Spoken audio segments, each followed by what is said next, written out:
Hey, welcome back to the Greater Marriage Podcast. Wherever you're at today, if you're in the car headed to work, if you are on your lunch break, if you are just working from home with your earbuds in, man, we just hope that this episode will bring some clarity to you, will give you biblical principles that you can walk away with and make your marriage greater today and tomorrow and the next day than it's ever been. That is why we created this space, created this podcast, because we believe that the Word of God will change everything about our lives. We believe it is transformative in nature. And so we have taken the Word and made it applicable to hopefully every area of marriage.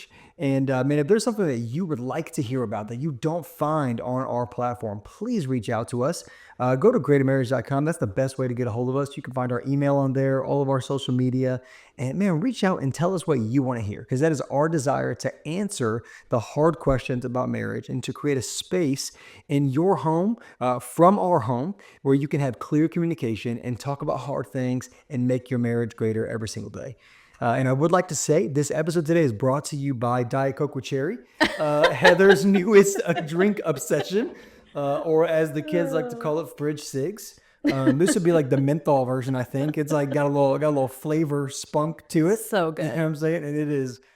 I think it's like a limited edition thing too. So I feel like we should probably stock up. Well, at the rate you're buying it, I don't think they're going to get rid of it. I'll say that. I think they're like Tulsa, Oklahoma. They love the Diet Coke with Cherry. Let's keep it rolling. We love it. It's not just me. I see these fridge cigs all over town. Yeah, all over town. All the moms love the fridge cigs. I'll tell you that much. They are killing it. And I'll be honest, most of our episodes are powered by Diet Coke and coffee. I just finished my coffee, and so I don't have it with me. But we just kind of run on homemade iced espresso and Diet Coke with Cherry. Here for it. Here for it. All right. So as you just kind of nail me with that, this episode is called What Your Wife Wishes She Could Say. Oh, here we go. Yeah. I set that up perfectly, just so you guys know. What your wife wishes she could say. Don't question my Diet Coke buying. Yeah. No. Okay. So this episode really has come out of, I think, just looking back in our marriage and knowing that, man, there was a lot of years that we didn't do a good job of saying what we meant. Yeah. And meaning what we said. And, just some uncommunicated expectations that left us both frustrated on both ends. And so we have worked very hard to figure out how to be open with communication and say what we really mean and not be offended. And so this isn't just a one-sided conversation. Our next episode, it's going to be flipped. The script is going to be flipped, and it will be what your husband wishes he could say. So we are going to hear from both perspectives and hopefully bring just some clarity. If you're a husband listening to this episode, the hope is that you can walk away maybe with a better understanding of how your wife is really feeling when she says certain things or does certain things. And if you're a wife, maybe this is a tool that you can use to kind of open that conversation with your husband, or maybe just a quick send and request to listen to it to kind of get his wheels turning. So this is I don't want to say a fun one, because it definitely can be a delicate topic when we're talking about hard conversations. But I do like to try to bring some lightheartedness to these things, because I think that we take ourselves way too seriously sometimes. For sure. And this isn't gender specific, role specific, spouse specific. These are things that we believe a lot of couples struggle with. And it's not always the wife that feels this way about the things that we're going to talk about this week. And in our next podcast, it's not always the husbands or only the husbands that feel that way. And so as you're listening to this, or if you're listening to, if you're going to listen to what your husband wishes he could say, if you realize that, man, that's actually, if you're the wife saying, no, that's actually something that I think, or man, I think that would really resonate with my husband. Like Heather said, man, share this, listen to this together, or take the time to listen to it separately and then come together and talk about it and say, man, how did that one hit you? Or how did you feel about that? Because, or maybe you thought, my gosh, I think my spouse may feel that way. Maybe one of these resonates with you like that, where it's not necessarily a thought that you've had, but maybe you wonder if your spouse has felt that way. And so, all we want to do is just open the conversation. And that is what this is about allowing you maybe an easy entrance into a tough conversation. Yeah. To say, well, I didn't say it, they said it. So maybe, well, how does that hit you?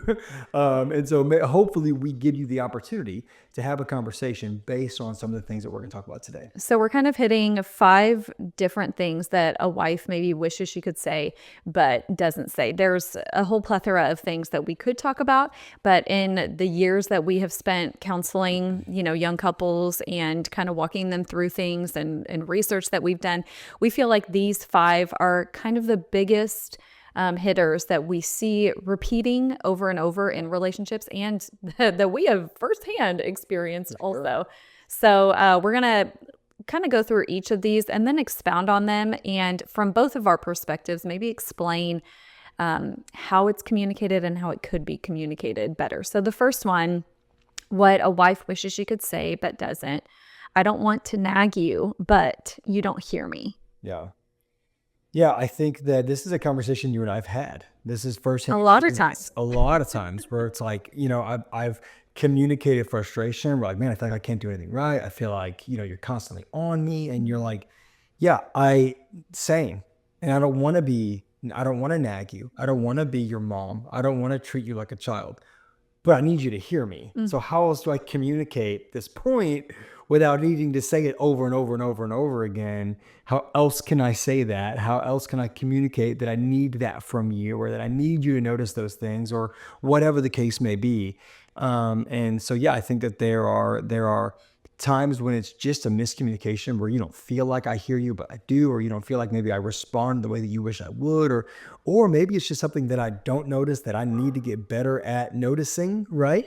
And so we talk about those things, but where do you feel like that comes from, and how do you wish you could maybe change that feeling? I think this one requires a lot of digging because there were several reasons this could be happening. If a wife is feeling like she's constantly saying the same thing over and over, or nagging her husband, I can guarantee she doesn't want to nag her husband.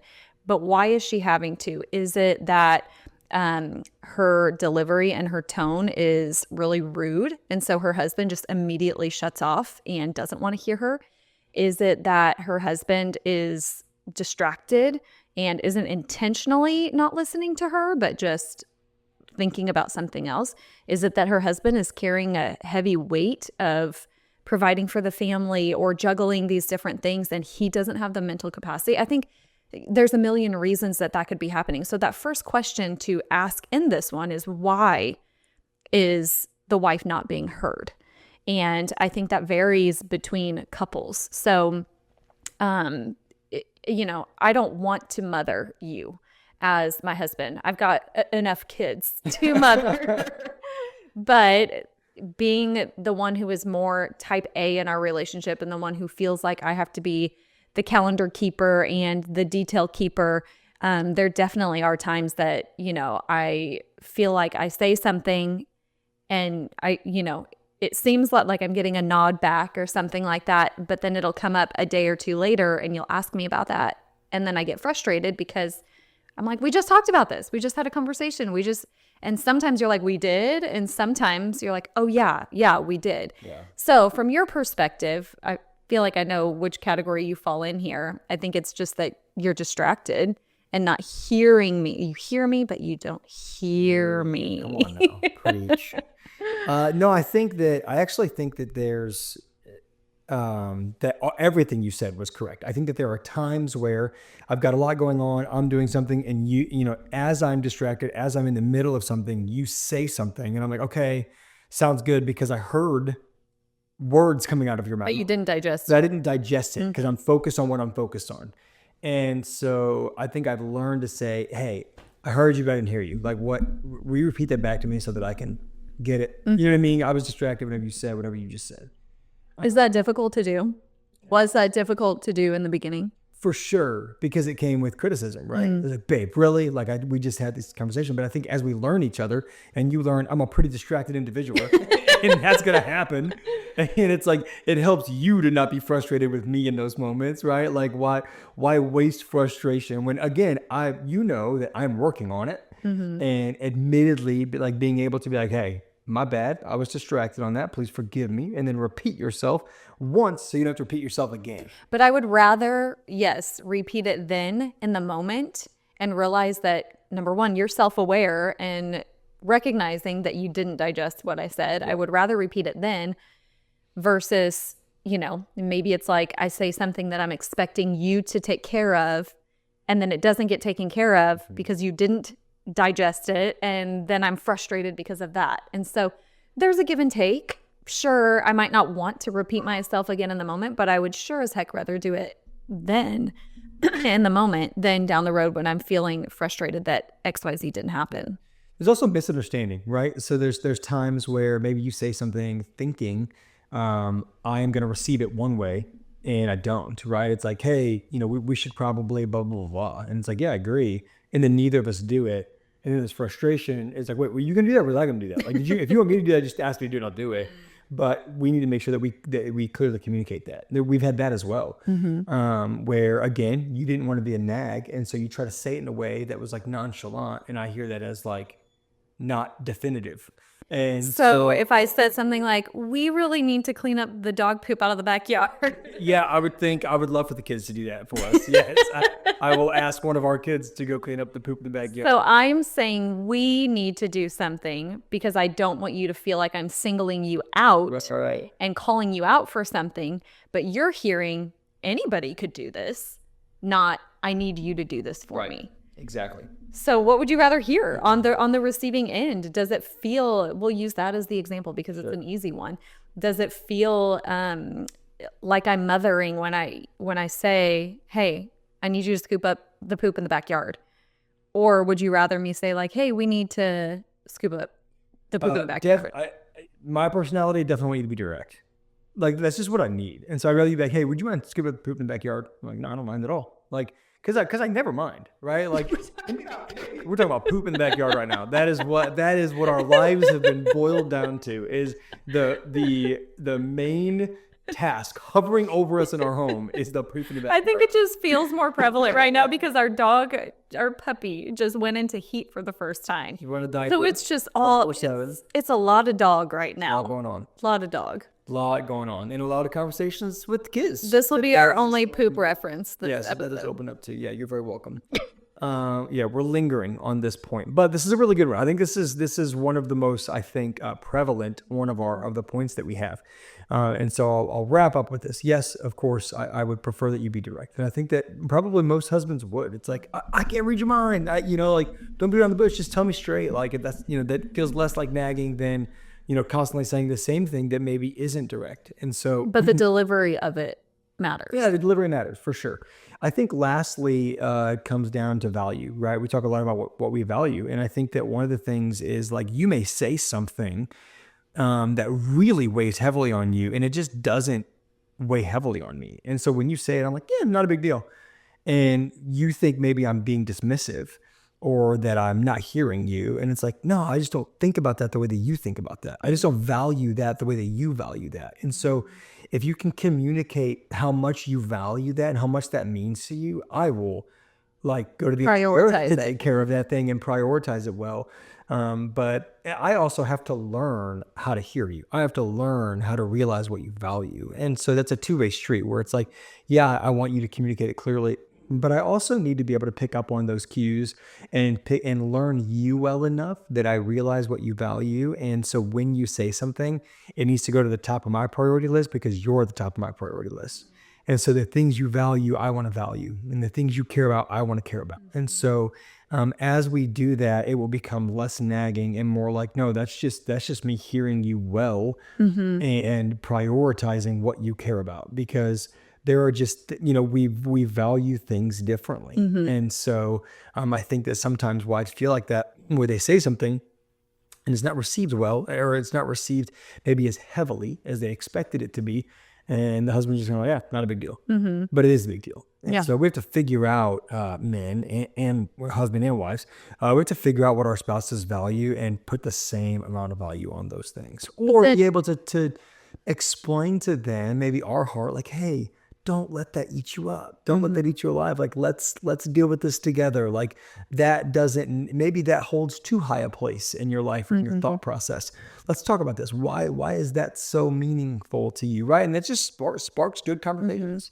And there's also a responsibility on the wife, though, to make sure that her nagging, if it's being perceived as nagging, the delivery probably is in question. And so the way she is asking her husband to do something, the way I'm asking you matters greatly. You know, if I'm frustrated about the dog poop in the backyard and I, run out there and step in a pile of it and come and it's like, dear God, can you please clean up the dog poop out there? That sounds very different than me taking a moment to get my emotions in check and saying like, hey, I know you've been super slammed today. Do you mind taking care of the dog poop in the backyard? I want you guys to know our backyard looks amazing. And I feel like you clean the poop often. Projected this idea that our backyard is just a desert of poop, and that's not what it is. So I hope that you haven't turned this off by now, as we've said poop 100 times, or that YouTube hasn't blocked us for this. But just one of those things, just a relevant thing in our household. So, that's such a fun. It really is a funny example because you do a great job of cleaning. I would say it's rare for there to be more than a couple piles of poop at a time. We stay on it. You're always out there. Not just me. We stay on poop. That's a team effort right there. Good job, yeah. lady. Okay. Number two, what a wife wishes she could say but doesn't. I miss feeling like the only girl in the room. Wow. Yeah. That one goes back to the honeymoon stage, the rainbows and butterflies, the early years of dating when a woman feels pursued, when it's date night and her boyfriend shows up with flowers and opens the door and pulls the chair and tells her how beautiful she is. Or, she gets a midday text just saying, how much she means to him. All of those things that in the beginning, I think are really easy to do because that's all you're thinking about. All you're thinking about is the person that you're dating and it's top of mind and, your heart's fluttering and then you get married and you build a life together and you have kids and all of these incredible additions in your life that can become distractions, not bad distractions necessarily. I don't consider our kids bad distractions by any means. They're part of our life's purpose, but a distraction from only seeing you, only prioritizing you. So a wife very easily can miss feeling like she's the only girl in the room when there's kids running around and there's work pulls and there's dogs needing, attention, all the things. So, what, like from a husband's perspective, what would you say to that? Yeah. I mean, this is simple because it's just, again, it comes down to like making your spouse a priority. And I think that we all get busy with life and it's like, I love you. Like, that's why I go to work every day. That's why I provide for our family. That's why I do what I do. All valid excuses. All good things. Mm-hmm. But it is the little things that matter. Mm-hmm. And it's the small foxes that spoil the vine. And so like, we don't want to allow little thoughts to get in. Like, man, he doesn't do that thing anymore. So he doesn't care about me anymore. I admittedly need to do a better job and try to do a better job of like winning your heart every day, like doing something in the day that's going to just make your heart flutter a little bit, or you know what I mean? Like again, we talk about the honeymoon phase and the butterflies and all things. And it's like, yeah, over time, that's hard to maintain. That's hard to keep up with. But if we can just do something for one another to make one another feel seen and feel loved and feel appreciated, that matters. And go ahead. And maybe every day feels daunting to think about. But when it becomes part of your daily routine, it becomes habit. And so maybe starting with the more monumental things. Let's say you're in a marriage where Valentine's Day doesn't matter. You don't celebrate it. Your anniversary comes and goes. It's not a big deal. Maybe pinpointing some of those big moments on the calendar, giving a little thought ahead of time, setting a reminder in your phone even, say like, I'm going to order flowers. I'm going to send a text, whatever your spouse's love language is, to speak to them. I remember a season where you had an alarm on your phone that went off midday to remind you to send me a text, and that's so simple, but it was very weighty and meant a lot to me. And, maybe it's like traveling. If your spouse is one who travels for work or something, slipping a note in their bag or making them feel celebrated when they come home by having a bouquet of flowers out or cleaning the house for them when they're gone for the day. It doesn't have to be these extravagant things. I don't think many wives even have that expectation of it being extravagant. They just want to feel like they're the only girl in the room. I don't know a better way to say that. And especially in a society that paints this picture of aging being such a bad thing. And as women, we see ourselves in the mirror every day and we see new wrinkles coming up and we see our bodies change after we have kids. And then we see these, 50-year-old women on social media that look like they're 25. And, of course, we're not supposed to compare ourselves among ourselves, but your flesh wants to do that. And so when you have a husband who is making you feel like those girls don't matter, who's making you feel like you're the most beautiful girl in the room, whether it's with his words, his actions, both, I think there's a place for both. What that does for a woman's spirit is massive. Yeah, I think you made a really great point there. Making your wife feel like the only girl in the room isn't just about the small things you do for her. It's also the things that you don't do. It's the comments you don't make about other people. We have vowed to one another that we don't comment on other people. You are my type and I don't have a type outside of you. I don't have an attraction outside of you. And we are human beings. So you don't have a celebrity crush. We don't have celebrity crushes. That's not to say that there's never temptation or that our minds never wander, but man, we take captive every thought, make it obedient to Christ. And we always communicate love and attraction toward one another and never to somebody else. And so we are very careful with the things that we look at, the things that we watch, the things that we say, how we talk about one another, how we talk about others. We just try our very best to honor one another in the way that we speak and the way that we conduct ourselves, which is, like I said, you and your spouse should never have conversations about how good other people look or how attractive other celebrities are, and I'm not saying that you can't be like, man, Betty White looks good for 90. I'm not saying, Betty. R.I.P. Betty. I'm not saying you have to just never speak of other humans, but just think about the way you talk about other people. Think about the way that you look at other people. Think about the value that your spouse holds in your life and in your eyes and the way that you speak about them, because that matters. Something else that you have started doing that just really speaks to my heart a lot is you will compliment me to our kids. You'll tell our daughter, man, isn't your mom the most beautiful girl in the world? You and your mom, most beautiful girls in the world.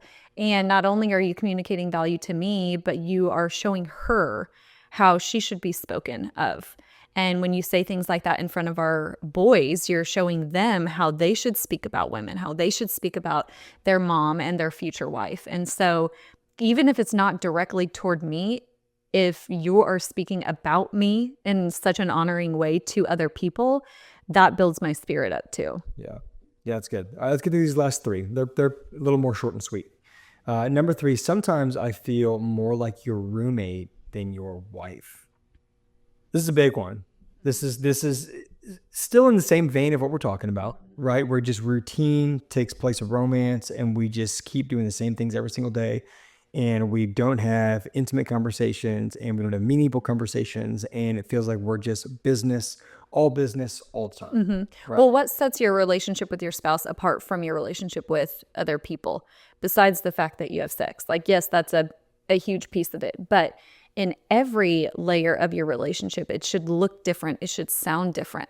The way you and I talk to each other shouldn't sound like the way we talk to our coworkers or the way we talk to our friends. The conversations we have, the depth that we go to in our conversations shouldn't match any other relationships that we have in our life. And so just having that depth in your physical connection, your emotional connection, and your spiritual connection, that I think separates the roommate box, the roommate window. Because if my relationship with you is not like any other relationship in my life, then it doesn't feel like a roommate. But if we're just so casual with each other, like we are anybody else, it's like, well, yeah, how am I any different than somebody else that you're just living with? Yeah. I think the best way to break this stigma, break this feeling, is to get uncomfortable. Have an uncomfortable conversation. Like put yourself in an uncomfortable place, like in transparency spiritually, right? Like, hey, I want to talk. I want to pray together about. Like I want to have some really intimate conversations and allow that to lead us to pray for one another in a very intimate way. I want you to lay hands on me and pray for me for the specific things that we're going to talk about. And I want to lay hands on you and pray for you in a very specific way, right? And so like in every way in our physical life, it's like, man, experiment. Like don't allow sex to become routine. Do something that maybe feels a little bit uncomfortable. Not something weird, not something that you're uncomfortable with, not something that you're not willing to do, but like maybe step out of the box a little bit. Be spontaneous. Be spontaneous in the same way emotionally. Like have a conversation that maybe is going to hurt a little bit. Have a conversation that maybe opens you up a little bit, and then allow that to lead to a spiritual depth that allows you to share with one another and pray with one another and open up maybe a side of you that you haven't opened up in a while. That is something that will break free from that. I just feel like another friend or another person in your life or another person in the home or another child, like all of those things you begin to break that mold whenever you open yourself up and just get a little bit uncomfortable. And the vulnerability, even asking your spouse, whether it's a relationship issue you're having with a friend or a coworker, just going to your spouse and saying, hey, I'm struggling with this. Like, what do you think? Can you pray for me about this? Like, how do you think I should handle this? You know, if we're one team, if we're Team Miller, we should be having those conversations together. Like your burdens are my burdens as well. And too many times as husband and wife, we compartmentalize ourselves from the things that you deal with at work or the things that I deal with at work. Yeah. And we kind of build these bubbles outside of each other. And yes, we're not going to be in every single detail of each other's worlds, but as much as we can, I want to pull you into those worlds and I want you to pull me into those worlds that you have. Yeah. Yeah, that's a big deal. Number 4, I need more than just sex. Yeah. We tipped on this one a little bit, but wives, it's not that we don't like sex, but we also desire physical connection that doesn't necessarily lead to sex. Yes. We need more than just like wham, bam, thank you, ma'am. It's like, hey, we want to just cuddle sometimes. We want to just hold hands. I want you to just put your arm around me, you know, when we're sitting somewhere. I want you to just hold my hand in the car. Just being pursued physically without an end to that means in mind is a really big deal. Yeah, I think that sometimes the physical intimacy, when you think it's only for sex, it's like you're just doing this because you want something from me. And I think to be able to be physical just because I love you and just because like I'm communicating that I see you and that I just can't keep my hands off of you or whatever, not in a sexual way, but just in the fact that I love you so much, I want to put my arm around you. I want to come up behind you, wrap you up. I want to hold your hand in the car. Like all of those things just simply communicate value, right? I keep coming back to that, but I think that is one of the things that we crave is to feel like you want me and to feel like you love me. That plays also into the second one we said about feeling like the only girl in the room, you know, in public spaces. And again, take this for what it is. If you're married to someone who's not physical touch or doesn't like PDA, but I'm not talking about, you know, making out in front of other people, but just being in a public space together.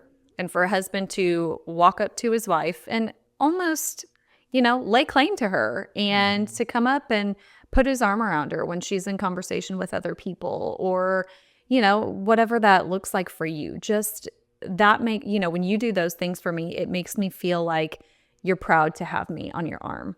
You know, you're proud that I am your wife. And that, again, is another thing that really just builds up a wife's spirit. Yeah. Yeah, that's good.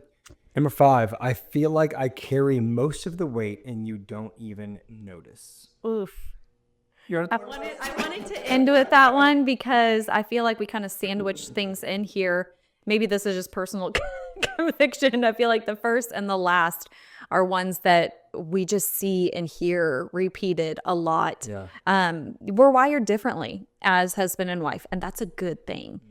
That is a really good thing. But as wives, my best friends and I often talk about how many tabs we have open in our minds. And it's like, oh, I just need to close that tab. I need to check that one off. So, I have one less thing. And generally speaking, men aren't wired the same way. They're more one track focus. And we need more of that as wives, and you need more of what we have. And so again, that's why, we make a great team. But it's easy for a wife to feel like when all of her tabs are open, like she is doing more. Because you maybe have one tab open and I have 10 open, automatically it's like I'm doing more and you don't even notice that I'm doing more. That's not always true. Sometimes the truth of the matter is we're just doing different things. And maybe you being one track, you actually get one thing done. And I have 10 that I'm trying to do and I don't get any of them done because I have too many things going at once.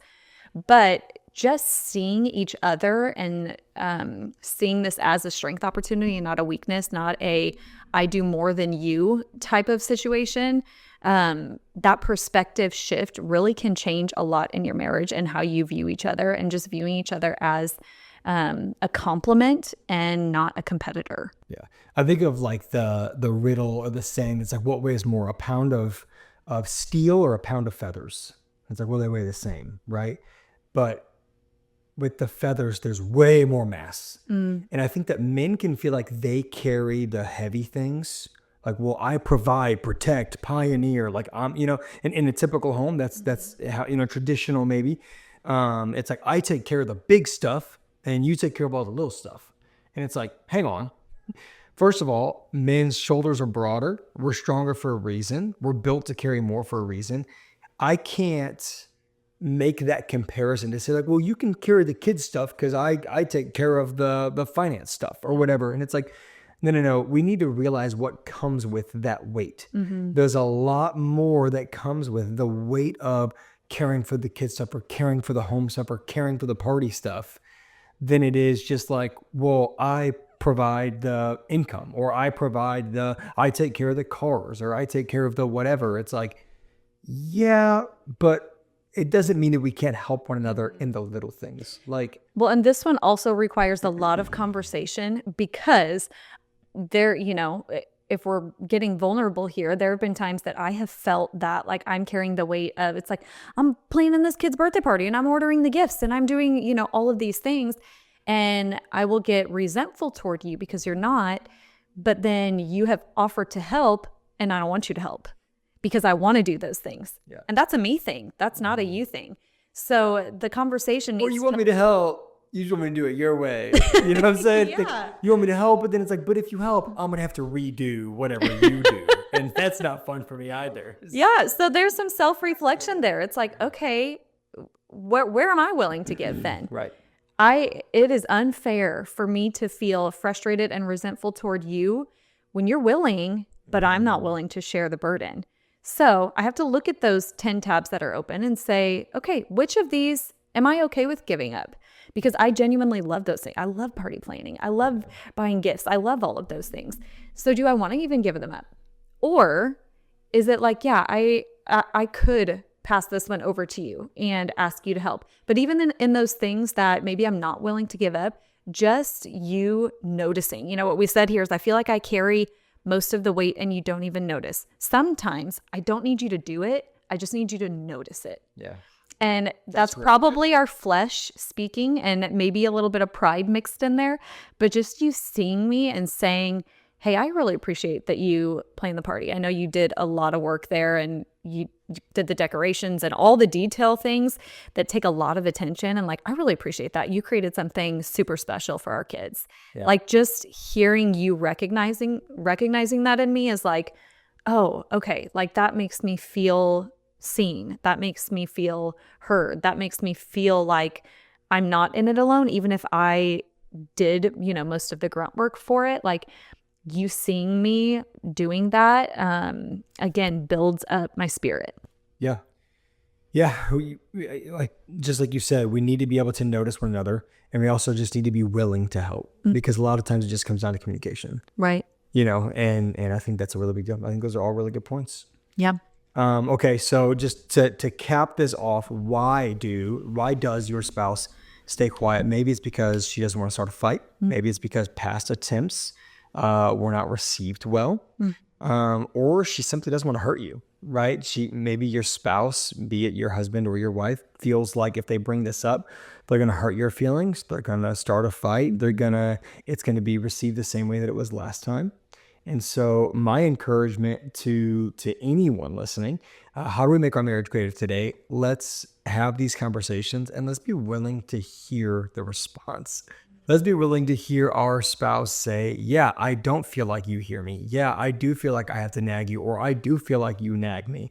Yeah, I do feel like your attention is all over the place and you don't have time for me anymore. Yeah, I do feel like you only touch me when you want to have sex with me, and it makes me want to touch you even less. Like all of these, allow your spouse to say these things and allow yourself to hear these things and not get defensive.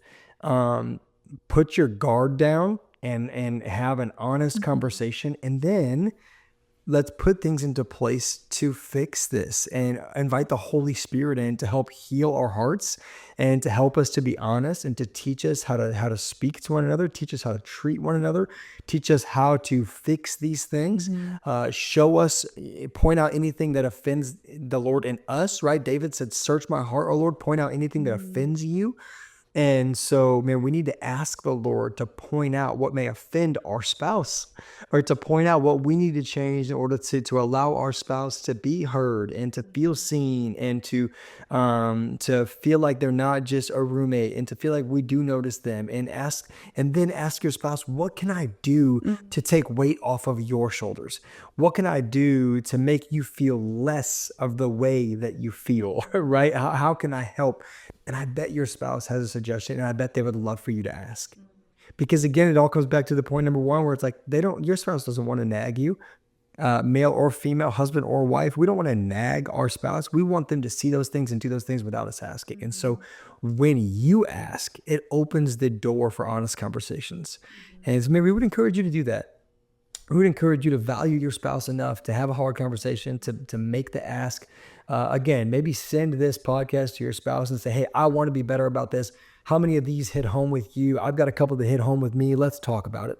And then have that open conversation and watch what God does in your relationship. Yeah. Hey, thanks so much for joining us today. As we mentioned at the beginning of the episode, next week we're going to be hearing the other perspective, what a husband wishes he could say but doesn't.